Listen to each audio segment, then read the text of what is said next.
أعوذ بالله من الشيطان الرجيم بسم الله الرحمن الرحيم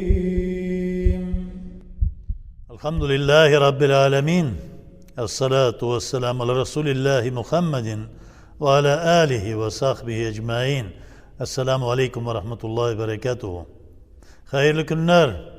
Allah subhanahu teala hayırlı turmuşlar nasip etsin.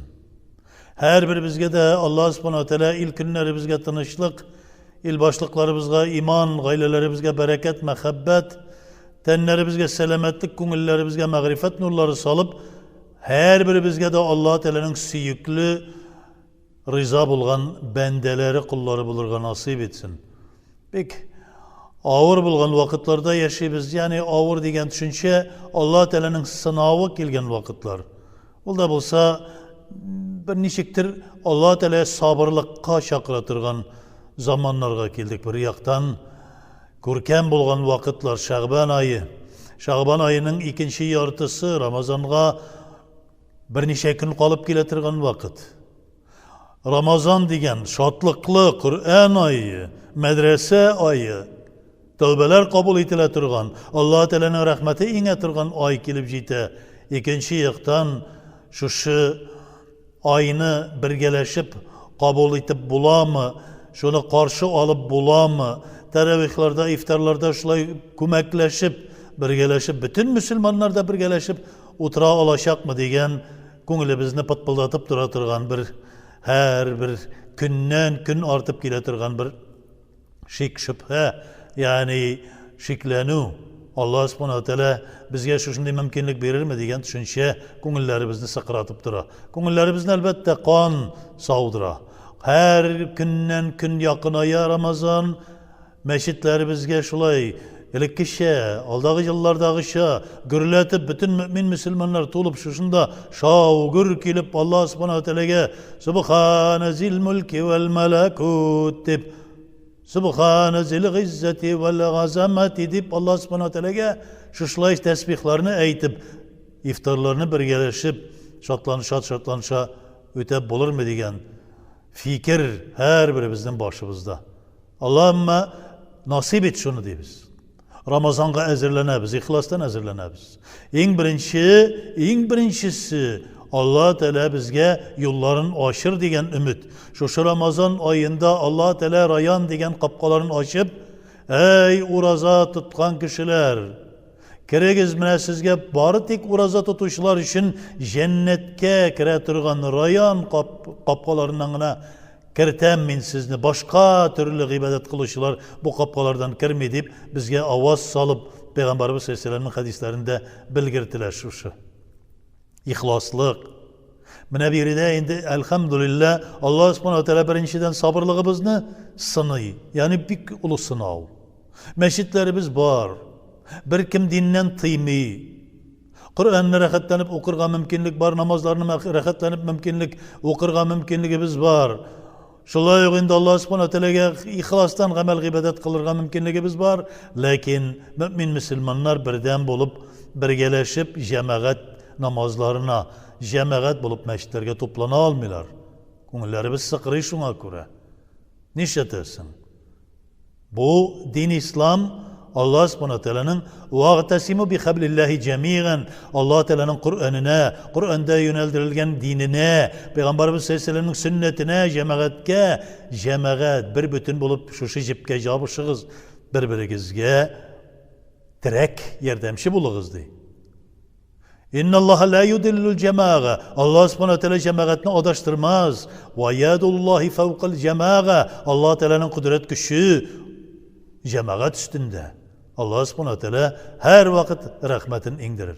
Biz şuna kömekleşip cemaat birden bulup Allah subhanahu teala bizge şu Ramazan ayında sınavların biraz jingileytsin. Elbette la yukellifullahu nefsen illa vus'aha. Allah Teala siz kütere almaslık yük yüklemez, sınavlar yüklemez degen ayeti de var. Lakin ya Rabbim şu meşitlerimizni teravihlarga, Ramazan ayında amel ibadetke aşırga nasip etindi de Ya Rabbim birgeleşip iftarlarını ütkərib birgeleşip şu Ramazanda şatlanışıp Allah'ıma sana ibadet kılırga nasip etip birden birgeleşip birden bulup kömekleşip bir suluştan doğada bulurga gerekli. Eğer de mümkünlük bulsa biz bütünübüz birgeleşip tutunup Allah subhanahu wa ta'ala bizge körsetken ey kullarım qaysı ayetimni qaysı menim şu körsete turgan bergen nimetimni yalğanğa çıgarasız isigizde tutuguz degen ayetlerini iste tutup Rahman surelerini okup Allah Teala'ga yalvarırga tiyişli bulabız. Kirek çünkü Rahman suresi Allah subhanahu wa ta'ala'nın bergen nimetleri yalğan tügül şu bulgan barlık mucizalarını kabul etebіз ya Rabbim degen meselelerini anlata. فَبِأَيِّ آلَاءِ رَبِّكُمَا تُكَذِّبَانِ Qaysı Allah Teala'nın qaysı rahmetine siz şek şüphe tutasız? Qaysısına siz şuna kadar özünüzün köngülüngizde salkın münasebette bulasız degen ayetler. Bütün mümin Müslümanlarga, özümüzün şu mahallebizge de, barlık mümin Müslümanlarga da bir müracaatimiz. Eydegiz cemaat. Ramazan'a kadar, Ramazan başlangança kadar teravihler, birinci teravih okılgança kadar, şol teravihlarda tağımda birgeleşip, Allah subhanahu teala'ga kömekleşip, dua kılır için, belki biriga kelelmesek de tağın Allah teala'ga yalvarır için, şu Ramazan kirgençeye kadar, birinci teravihga kadar, eydegiz cemaat birden bulup, Allah teala'ga Kur'anlar okup yalvarık. Bulduralsak, her günü bir 7 tapkır Fatih suresini okup yalvarıyıq Allah Teala'ga. Bütünübüz birgeleşip, onu okuyalmasak, bir elhem, 3 kulhu bilen gün sayın teheccüd namazlarında yalvarıyıq. Şakırabız, eydegiz, ey iman getirgen bendeler. Allah subhanahu teala udğuni festecib lekum.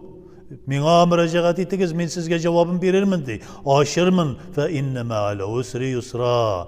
Ağırlık bilen men sizge jingillikni getirem. İnne ma'al usri yusra. Ağırlıksız jingillik bolmaydi degen ayet-i kerimege to'g'ri getirip fasbiru ve sabiru ve rabitu. Sabır bulunuz, sabırlığınızı göz aldında tutuguz. Hem Allah Teala'ga her daim müracaat ettiğiniz, beylep koyuğuz köngülleringizni degen ayetke to'g'ri getirip yalvarıyıq.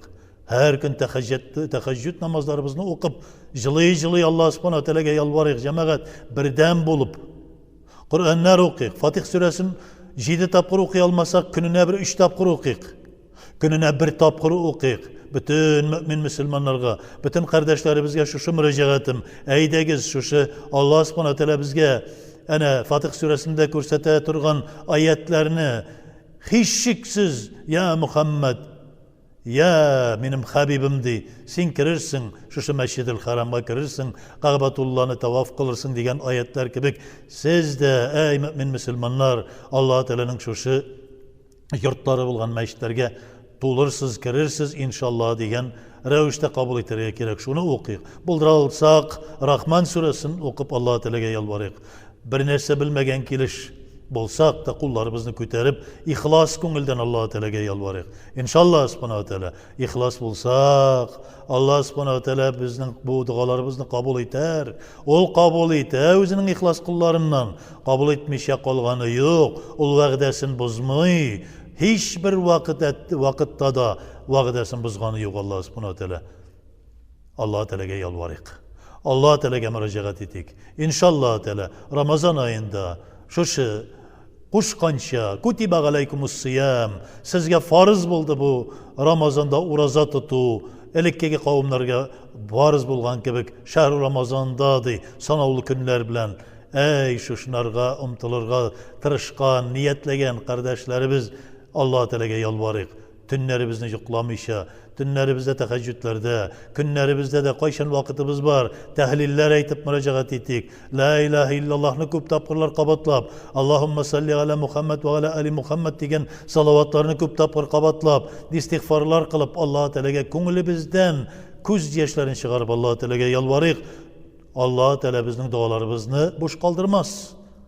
Kitirir, mümkünlük bulur, mümkünlükünü aşır meşitlerimizde birgeleşip yanadan şuşlay toplanıp Emme toplansak da ya Rabbim fitnelerden sakla, bir bütün bulup gıybedette bulurga, bir bütün bulup Allah-u Teala'ya yalvarırga nasip etip sırarga gerek. Fitnelerden saklasın. Çünkü aramızda adaşkanlar da var, sataşkanlar da var, fitne çıkaruşlar da var.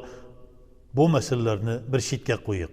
Bütünübizni de bugünkü günde birleştire turgan narsa Allah Teala'ya müracaat etip niyaz kılu, yani yalvaru, münecet kılu, dua kılu degan düşünce bilen Allah subhanahu wa Teala'ya yalvarabız. Ya Rabbim, ko'tarilgan sana, duaga ko'tarilgan qullarimizni boş kaldırma, cevapsız kaldırma. Allah'ıma dualarimizni kabul et. Rabbena atina fid dünya haseneten ve fil ahireti haseneten ve qina azabennar. Allahu Ekber.